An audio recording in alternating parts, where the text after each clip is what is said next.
Tufikirie kitu kimoja. Kwa nini watu wachache wananufaika na kutajirika kupitia uwekezaji kwenye hisa?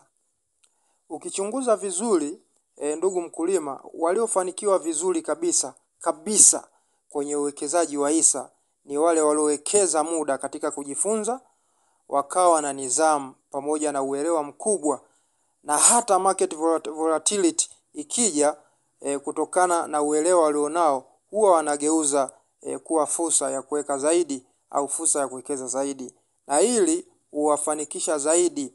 Mfano, kuna mdau wangu mmoja wa kilimo. Huyu jamaa mwaka 2019 hisa za CRDB Bank katika soko la hisa la Dar es Salaam ziliporomoka mpaka shilingi 95 kwa hisa moja.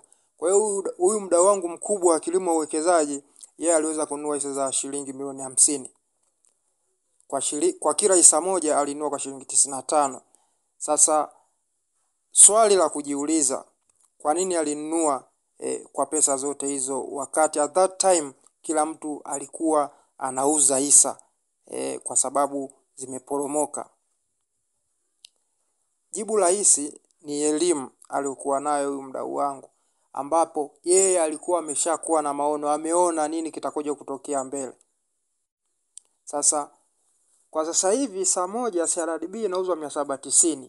Tukipiga mahesabu ya haraka akisema ziuze hizo hisa, sawa, kwa wakati huu hisa tu kama hisa ambazo zilimgharimu shilingi milioni 50, anapata almost kama shilingi milioni 400 plus.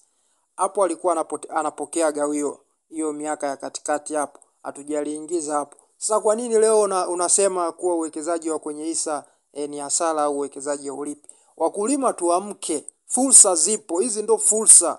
Hiyo kusubiri sijui nini na nini, unasema uwekezaji ni kwa ajili ya matajiri, hakuna hicho kitu. Fursa ni hizi. Kama ungeweza kununua hisa moja kwa shilingi 95, ungeweza tu kununua kwa shumu tu umechukua magunia, thamani ya magunia 500 au thamani ya magunia 50, sawa, ukanunua hisa, ukatulia. Leo 2025 ukaamua kuuza hisa zako, unafikiri ungekuwa na pesa kiasi gani?